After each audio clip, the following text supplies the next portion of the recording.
What is going on today, MFFLs and Dallas Mavericks fans all around? Unfortunately, last night the Dallas Mavericks did lose to the #1 seed in the Western Conference right now, the 18-5 Minnesota Timberwolves. Final score: Minnesota 119, the Dallas Mavericks 101. The Dallas Mavericks are now 15-8, sitting, I believe, a half a game, out of the 3rd seed Oklahoma City Thunder. So again, it's still a log jam. Everything's still tight right now, so there's nothing to really get too down about. It's a long season. Again, you were shorthanded in the sense of you still don't have your #1, I guess you want to say, guy we're talking about when it comes to handles, when it comes to, again, obviously being secondary to a Luka Doncic. But again, just another guy, I guess you want to say #1 option behind a Luka Doncic, I'll say, is Kyrie Irving, obviously. Just the gravity that he does have, what he opens up for the rest of the team, in addition to having Luka Doncic on the court. So we're still missing that. And when you're having these injuries, again, to major contributors, the #1 thing you're going to have to do is what?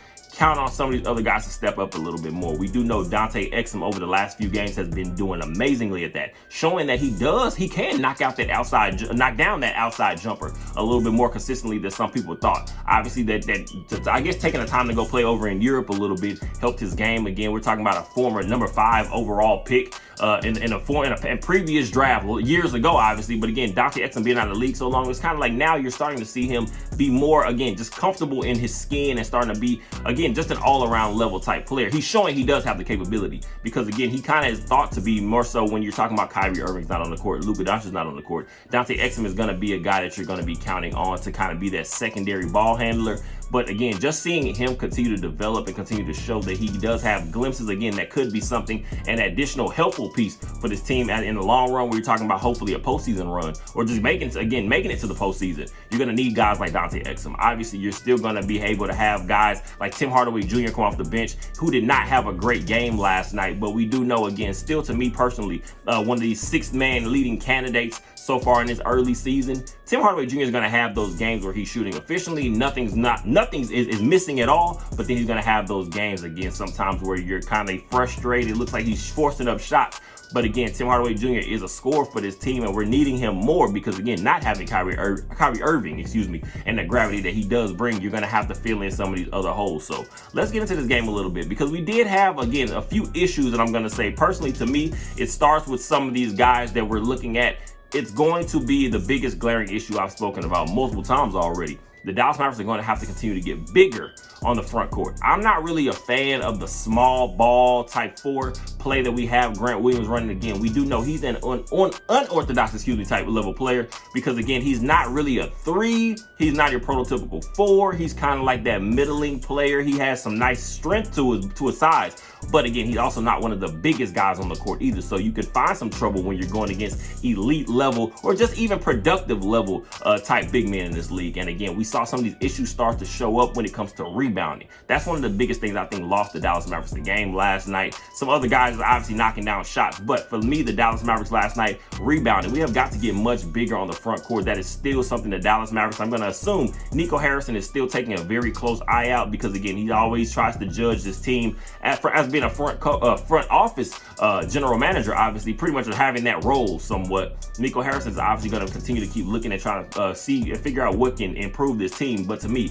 it's blaring, because one thing is for sure, when you're playing against teams like Karl Anthony Towns, you're playing against a team with Rudy Gobert, with still having the defensive presence that he does have, and still just having the size that he does, you're going to find yourself in trouble. Because if you're looking at the Minnesota Timberwolves as holding on to one of these top seeds as the season goes on and goes further and further, you're going to have to possibly face off with them again later on. So you cannot have some of these same issues that I did see pop up last night. And I'm sure as the Dallas Mavericks coaching staff, you're going to want to shore some of these things up. But let's get into this game just a little bit. Last night, in 39 minutes of game action, Luka Doncic, 39 points, 13 assists, 6 rebounds. I believe he had 2 steals as well. We're talking about 15 to 27 on field goals, 7 to 7 from the free throw line, which is amazing for Luka Doncic, again, continue to get better. I've already said somewhat, if Luka Doncic can just become an 80% free throw shooter, that's going to pretty much just open up a lot of his game, because now you know you really can't send him to the free throw line. He's a guy that can pretty much get to any spot that he wants to when he wants to, but again, just being able to consistently successfully knock down free throws is going to be big for the Dallas Mavericks as the season goes on. We obviously do know, I think Luka Doncic right now is sitting about 79.3%, so just barely under that 80% mark I'm talking about.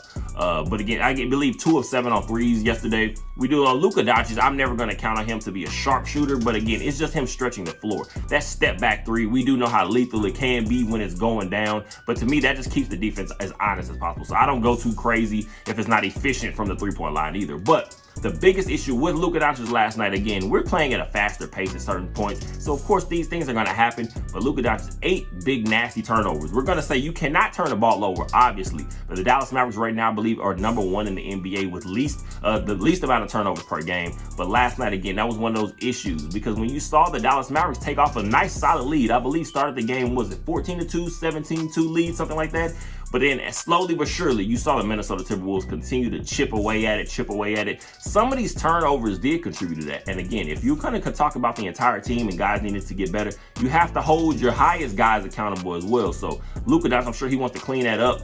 We're going to face off against, again, some of these opponents that in games that you should be beating. So hopefully that's going to be a rectifying game for Luka Doncic in the next one. But overall, it was an okay game. I'm going to say okay game. We do know 39 points and 13 assists, 6 rebounds is nothing to ever sneeze at. Luka Doncic is then, again, just showing continuously that he is that generational type player and should be in those MVP talks for this season. But the Dallas Mavericks are going to have to just clean up some of these details. That's to me one of the name of the game, I guess you want to say, if you're looking to critique the game yesterday. It was everybody can just be a little bit more efficient at what they do. Dante Exum last night, 14 points, 4 rebounds, 4 assists in about 28 minutes of playing time. I believe it was 5 of 6 on field goals, 2 of 3 from the three-point line. Again, just showing that he's knocking these things down. We obviously know we're talking about guys, former guys like Dorian Finney-Smith didn't come into the game, into the league, and especially just joining the Dallas Mavericks as one of the purest three-point shooters. But as time has shown, Dorian Finney-Smith slowly but surely made himself a respectable three-point shooter, a knockdown outside three-point shooter, whether you're talking about from the corner or whatever it is. So you can continue to get better. These are things you can continue to develop. And Dante Exum, to me personally, I'm going to say the best thing about having Dante Exum on this team right now is the fact that the Dallas Mavericks, I believe, have him on a team option for next year. Because you're watching his game, some teams around this league are going to continue to be looking at a guy like Dante Exum and could potentially be an added piece to their hopefully championship goals. But the Dallas Mavericks being able to lock him up at least for another year is going to be big because, again, I want to see the untapped potential is what I'll say. Untapped potential that Dante Exum still has. I believe he's 25, 26 years old still right now. So again, he's still fairly young. You're talking about in that prime still where you still can work on develop a part of your game.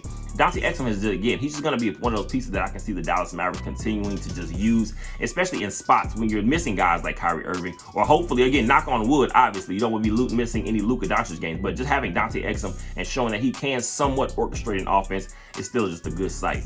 Also, you're having guys back, like Grant Williams coming back for the Dallas Mavericks yesterday. Did not have a crazy great game. I believe, 5 points, something like that. Derrick Jones Jr. obviously also coming back, having his 3-point effort. It was some of these guys were just not able to put the ball through the hoop last night.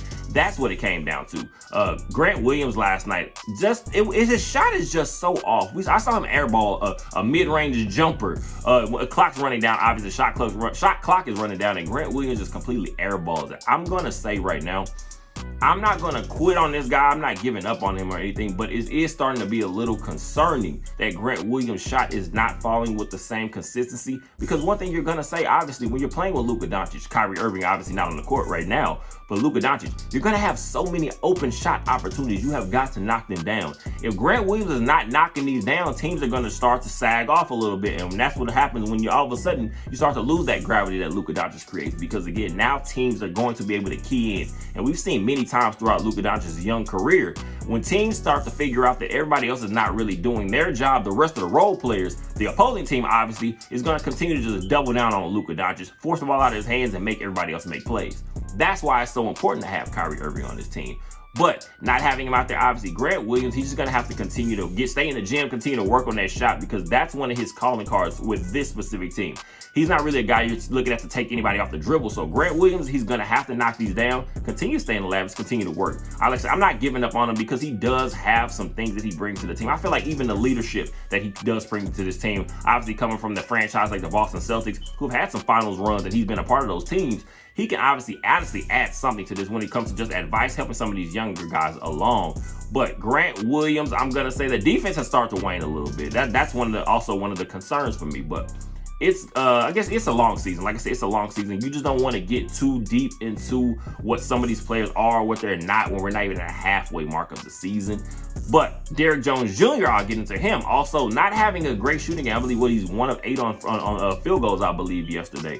But Derrick Jones Jr. yesterday, I will say he played lockdown defense on a player like Anthony Edwards. We already know that's a guy that can just light it up just quickly. Again, microwave scorer ability with all the capabilities of also being much higher than that. Obviously, Anthony Edwards. But last night, I believe he has 9 points. Goes 3 of 19 on field goals. And Derrick Jones Jr. played a big part in that. He is a defensive presence because, again, he does have the length, he has the athleticism, he has the range to recover if he does get beat or just finds himself behind or off on a play. Derrick Jones Jr., to me, I'm not going to be calling for him because, again, one thing is for sure, you're not counting on a guy like Derrick Jones Jr., obviously, to be trying to get consistent buckets. Is it nice or is it a great addition? Yes, and he's had some of these nice, solid games, whether it's coming to getting in transition or just playing to the rim off of a player like Luka Doncic or Kyrie Irving. We already know Derrick Jones Jr. has the range and the abilities to run the court and just get these easy baskets at the rim. But if anything is for sure, I'm going to say again, I can kind of get onto Grant Williams about a little bit. If your shot's not falling, at least be able to contribute in other ways. And Derrick Jones Jr. did that, again, so I'm going to say tremendously on the defensive side of the ball yesterday. Anthony Edwards, he put him through the ringer. And again, that's just another guy that we're going to be able to count on in certain spots. But we are going to have to be more consistent in figuring out certain plays. That's what I want to see Jason Kidd get much better at. We see so many times it kind of turns into Luka ball, especially when you're missing a Kyrie Irving. It turns into Luka ball where Luka's pretty much going to be in charge of just controlling everything, playmaking every single play. And to me, early on in the season, the thing that made us more dangerous is that we had so much ball movement. You would see certain points where Luka might be in the post-up position, and then all of a sudden you see him behind the three-point line on the corner. They're running kind of pick and roll sets with he and Kyrie Irving. So obviously not having that, I want to see the Dallas Mavericks continue to just move the ball because that's where we're going to be able to get some guys like Derrick Jones Jr. some easy buckets. Tim Hardaway Jr. in 32 minutes of playing time had 10 points, 4-15 on field goals, 0 of 7 from the three-point line. So not a pretty game for him at all. Obviously, he's not a defensive-minded player like that or anything. Although he has gotten much better at just being able to draw charges and could be probably the best at drawing charges on this team right now. But Tim Hardaway Jr., he's on this team to get buckets, to score points off the bench, especially. Even on games that we do have Kyrie Irving and Luka Doncic both in the lineup, you're still going to need Tim Hardaway Jr. to be a contributor because that's kind of is what his calling card is for this team. So if that's not happening, there was not anybody else off the bench really scoring points at all. Again, so it was pretty much a Luka Doncic show. You had a little Dante Exum mixed in a little bit. You had some Derek Lively solid play. Derek Lively last night at 32 minutes, I believe 7 of 9 on field goals, 15 points, 6 rebounds, 2 blocks. A guy that, again, I talk about all the time just glowingly, but again, and you don't ever want to go too crazy as if he's the team MVP itself, because we do know Luka Doncic is kind of still holding that title. As of right now, definitely.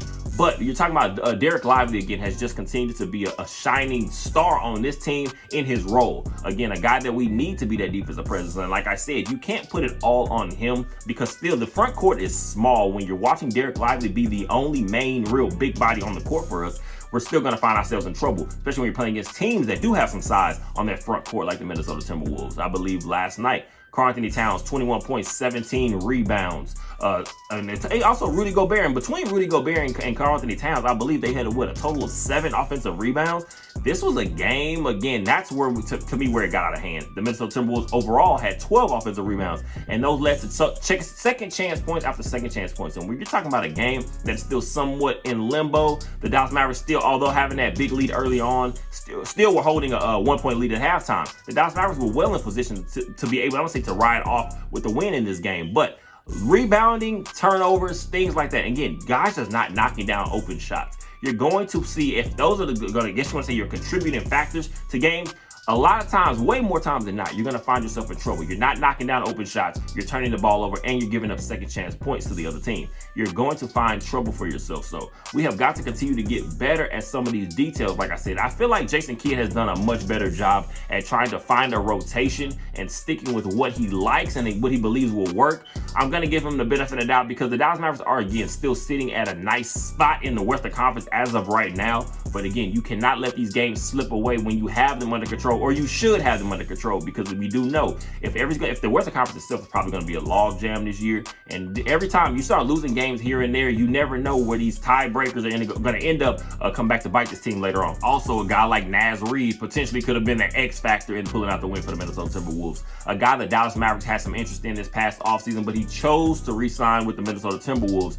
And usually it's one of those guys that when you're playing against the Dallas Mavericks, one of those guys we become accustomed to, they continue to just knock down shot after shot after shot. When you're trying to take control of a game or trying to pull away, one of those guys would not let it happen. And last night for the Timberwolves, it was Naz Reid. I believe in 31 minutes, he's 8 of 14 on field goals, 7-11 from the three-point line, 4-4 from the free throw line, 6 rebounds, 3 assists, 27 points. Again, one of those guys that was adding to what, I guess you want to say, the damage that Karl-Anthony Towns and Rudy Gobert were doing on the boards. Jaden McDaniels also for the Timberwolves, having some nice offensive, a couple of nice offensive boards for that team. So, but Naz Reid to me kind of helped break that thing open. But if you're the Dallas Mavericks, you can't get down on yourself. Again, it's a long season. You're still playing off. Again, you're facing off against the team with the #1 record in the Western Conference as of right now, and they've shown they do have some real talent this year. So if you continue to get better, it was nothing to cry home about anything, because again, you still were missing Kyrie Irving. And even if it's one player, you're still not having Josh Green in the rotation for right now, still dealing with an injury. Obviously, we don't have Maxi Kleber, some of these other guys. So the Mavericks still are missing a few pieces that could be contributors to the rest of this season.